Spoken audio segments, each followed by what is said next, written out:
A Life-Changing Night by Magdalena, Božo and Gašparić. Dear Diary, today is the day my life begins. I have decided that it is a time to move on from everything bad that has happened in my life.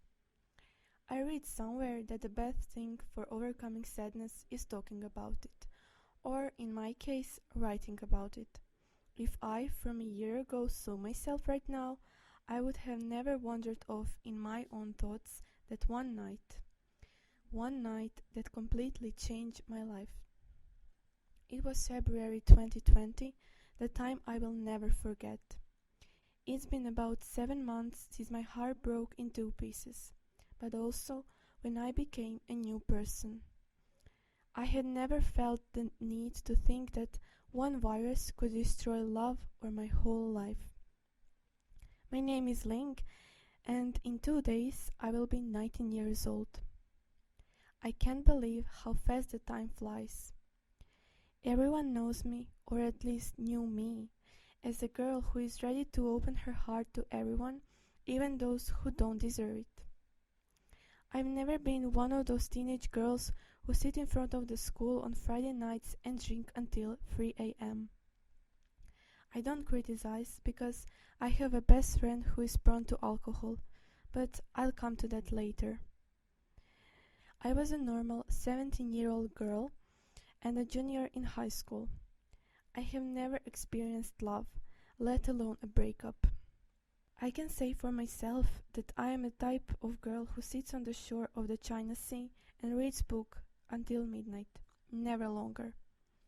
China, a place where all people are equal, at least when it comes to looks. People from other parts of the world say it all comes from China. It turned out to be true. It hurts when people are always looking for the culprit and don't actually see the biggest culprit in front of the mirror. I wanted to talk about my first love that came into my life as fast as bird and left as easily as feather.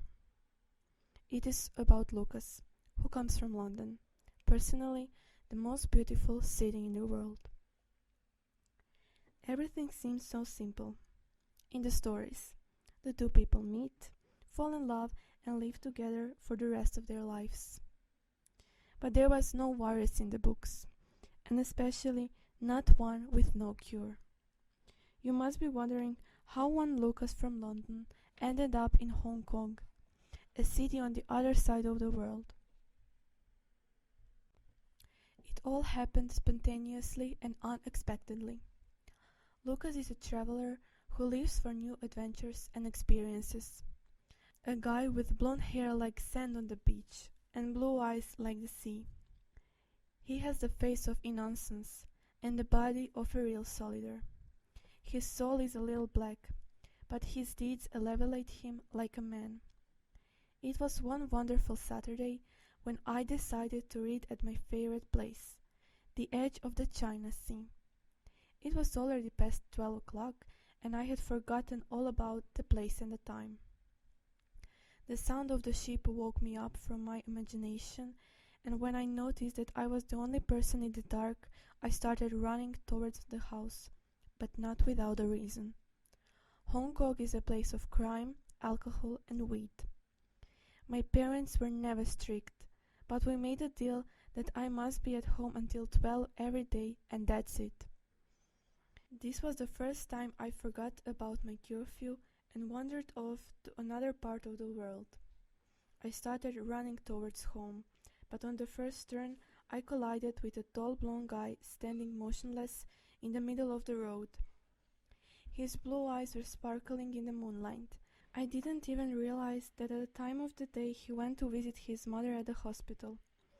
I remembered that fact when he didn't answer any of my 20 calls. When he finally called me back, we were both devastated. He told me that his country was also closing borders and that basically the whole world was in lockdown. We made a deal. We would FaceTime every day at the same time and only once, so that we could stay on top of our schoolwork. It's safe to say that our once-a-day FaceTime turned into 3-a-day FaceTime call. We started reading books together and then talking about them. Because of him, I began cooking and baking on daily basis. He would send me recipes that I needed to try out, and they were amazing every single time. My parents were very pleased with my new hobby, and for me, it was one of the many ways I used to distract myself from everything that was going on in the world and my life. One day, a package from Amazon arrived at my house. I opened it, and it was filled with books. After a quick glance, I realized that those books were the ones which I always wanted to read. I also told Lucas all about them. It turned out he bought those books for me and had them shipped to my house. I was thrilled and surprised at the same time. No one ever did anything like that for me. At the time, everything was somewhat okay.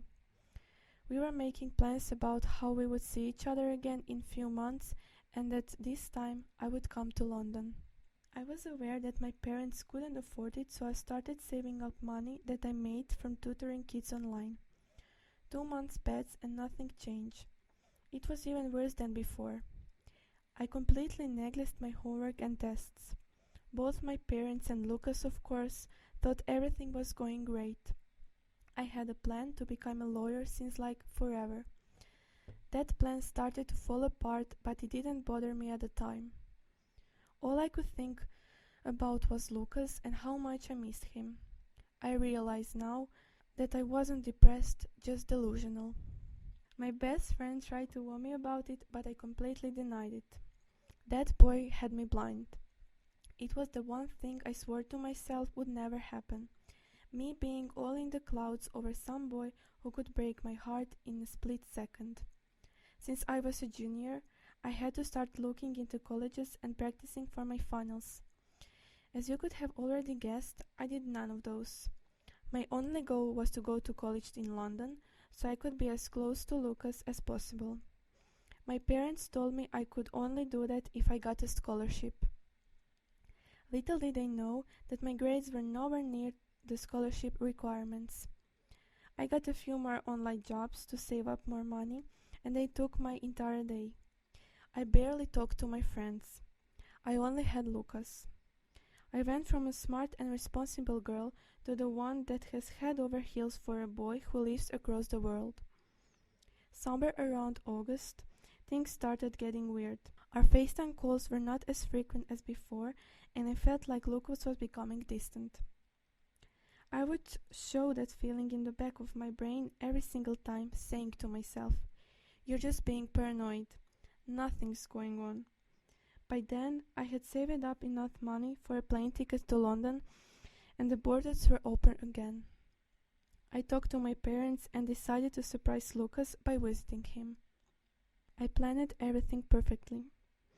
I would come to London and find that park he told me he would always go to a read in the afternoon. One Saturday, I packed my things and went to the airport. I was afraid that the surprise would be ruined, but he didn't text me or call me the entire day, so I figured it would be fine. At the time, I didn't think anything of his absence. When I arrived to London, I googled the name of the park and gave the instructions to the taxi driver. He dropped me off at some weird but cute street. There were some bushes and I could see the park and the benches behind it. I also saw him, Lucas, my favorite person in the world at the time. He was sitting on a bench and smiling. What I saw when I came closer was that he was smiling at the girl, hugging and kissing her. At that moment, my whole world fell apart. I managed to blur out one single word. Why? He turned around. As you can imagine, he was very surprised. At least I got one thing right. His eyes were filled with fear and shock. He started explaining himself, but I didn't want to hear any of it. He began walking toward me, but I reached out my hand and told him not to touch me or come any closer to me. I wanted to tell him how I sacrificed everything for him, how he had wasted 6 months of my life, and most importantly, that at that exact moment he broke me. The only problem was that my lips were sealed together, but I think my eyes told him everything. I thought I would spend my entire life with that boy. I thought we were soulmates. I got in a cab without a word and went back home. I felt like my life had no meaning anymore. I spent every following day laying in my bed and sleeping. Lucas sent me like 100 messages explaining that he met the girl while visiting his mother at the hospital and didn't have the heart to tell me. I blocked him because seeing his name on my phone had me feel even worse, if that was even possible. A week later, my best friend visited me. We talked about everything, and that helped me a little. She told me that hanging out with people and having fun would help, and I took her upon her words. That evening around 11, I snuck out and went to a nearby park where my usual group of friends would hang out. As I already mentioned, my best friend, along with all our other friends, likes to drink. I decided to have a drink myself. I thought, what's the worst that could happen? What I didn't expect was that sneaking out and drinking until morning would become my habit. I was drowning my sorrow in vodka, beer, and tequila. My parents started noticing my unusual behavior and hangovers every single day. They have been very supportive throughout the whole L thing, so they didn't say anything. Soon, school started, and it was time for my finals. I, of course, failed them. It was the moment when my finals result came, when my parents realized nothing was okay with me, my schoolwork, or my life in general. It was already hard for us with my dad not working since he has a heart condition and was a high-risk person. Colleges had been offering me scholarships since the beginning of a junior year. I lost every one of those scholarships. There was no way I could fix my grades or retake my finals, so I decided I would take a gap year after finishing high school and work at a local shop to make some money. I mean, what other choice did I have? As New Year was approaching, I slowly started realizing how much of an idiot I had been this past year. I literally destroyed my life. And what for? A broken heart, no college acceptances, and great disappointment for my parents. It was all because of that stupid coronavirus and that stupid boy. Why can't we have a normal teenage experience? I want to go to a pub, a public library, and even to school. I want to have a prom and graduation trip with my class. We are all aware that none of us know when the pandemic will end, so we can just hope for the best. So yeah, this is my story. It is March right now, and I am graduating in 3 months. I decided that I need to be more positive and productive in the future if I want to go to college at all. I realize now that the most important thing are happiness, family, health, and friends. I need to focus on myself. Taking care of our mental health is the best thing we can do while living in a pandemic. I started studying regularly and began cooking again. I want to do yoga and altogether have a healthy and productive lifestyle. Anyways, yeah, that's all. Oh, I almost forgot. Something happened to me yesterday. I was running in my new usual spot since the last one was pretty much ruined for me. A cute tall dark-haired Chinese boy approached me and asked me about my book. Suddenly, I experienced a déjà vu moment. I quickly reconsidered talking to him. Finally, I decided to go on with the conversation just to be polite. I soon realized we like the same books, movies, and singers. We are hanging out tomorrow, and honestly, don't know what will happen. Is this really happening to me? Again? Wish me luck. Until next time, Ling.